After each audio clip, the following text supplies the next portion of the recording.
The unkindest cut of all. As well as the cathedral schools, the bigger of the Italian cities started developing their own schools as well, influenced by the Muslim schools of higher education, such as the school of Al-Azhar in Cairo, which had lectures, professors and degrees. Being an Islamic country, though, the Students' Union Bar was rubbish.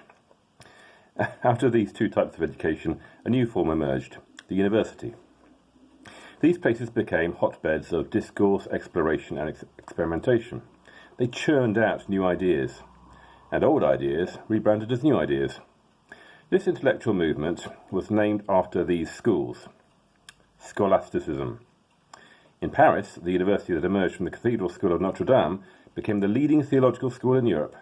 Indeed, it was a Paris scholar who popularized the term theology when he called one of his books Theologia Christiana.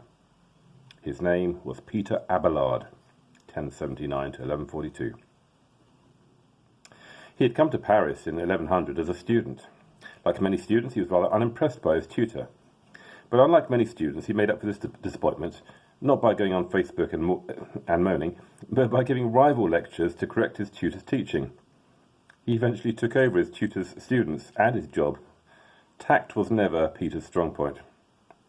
Eventually, students came from all over Europe to hear his teaching.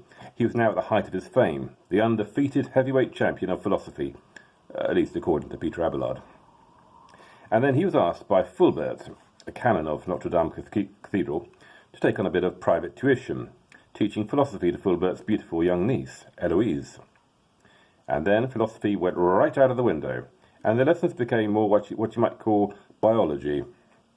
Like all the greatest rom-coms, they defied convention, fell in love, got secretly married, and Peter was brutally castrated. Okay, maybe not quite like the rom-coms then. I can't see Hugh Grant rushing to play that part.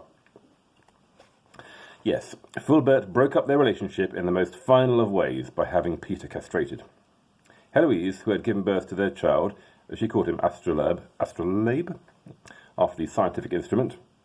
One wonders what they would have named their other children had they had any. I'm thinking compass, abacus and Sinclair's scientific calculator. She was forced to become a nun. She later founded a convent, one that became known for its tolerance and progressive approach.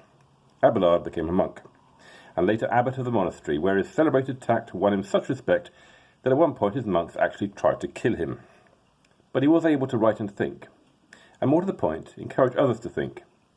In one work, Yes and No, he juxtaposed 158 apparently contradictory passages from the Church Fathers and challenged readers to make up their own mind. He had no doubts about the power of doubt. Through doubting we come to questioning, and through questions we perceive the truth, he wrote. We come to inquiry. By inquiry we come to truth.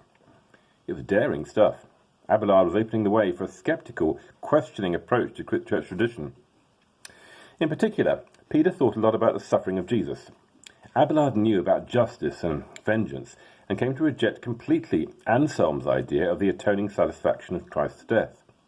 For him, the meaning of Christ's sacrifice was not payment for some kind of punishment, but the greatest act of sacrificial love.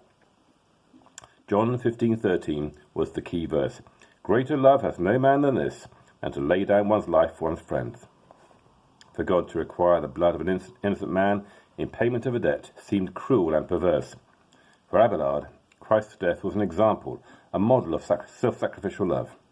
Salvation was therefore found not in the payment of a debt, but in imitation of Christ and loving others in the way that he did.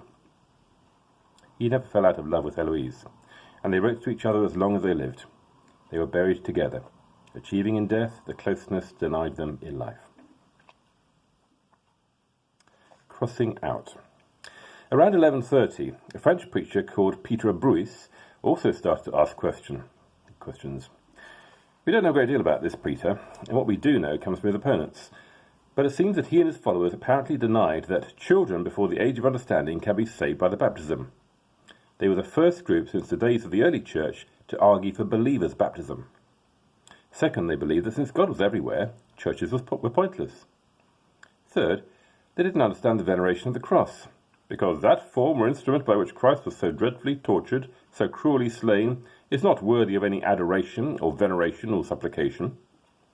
They denied the theory of transubstantiation, And finally, they derided sacrifices, prayers, alms, and other good works by the faithful living for the faithful dead, and say that these things cannot aid any of the dead, even in the least. What these denials of key doctrinal points boiled down to was an attack on the authority and the wealth of the Church. It is likely that Peter and his followers were not opposed to churches per se, but to richly adorned and wealthy ones, hence also perhaps the attack on veneration of the cross as they saw it practiced. And prayers and masses held for the dead brought in a lot of income for the Church. In or around the year 1126, Peter went to the town of Saint-Gilles, near Nîmes. There he built a fire and started throwing crosses into it as a protest. This was not the brightest idea, because Saint-Gilles was a centre of a pilgrimage, and therefore most people there were really rather keen on crosses and churches and all that kind of stuff. The mob turned on him, and the unfortunate Peter was thrown into his own bonfire. But Peter's teachings were not so easily disposed of. His ideas were adopted, and indeed adapted, by a former monk called Henry of Lausanne. Tall, bearded and barefooted, a charismatic speaker, Henry lived by alms and slept on the ground. Henry incited the people to ignore ecclesiastical authority, which was pretty easy since the ecclesiastical authorities were not tall, bearded, charismatic figures who lived by alms and slept on the ground. Henry argued that the gospel was the sole rule of faith. Like Peter, he was against infant baptism, transubstantiation, prayers for the dead, and, well, you name it, he was probably against it. His preaching achieved rapid success in the south of France, so much so, in fact, that it attracted the attention of the most powerful Catholic orator of his age, Bernard of Clairvaux.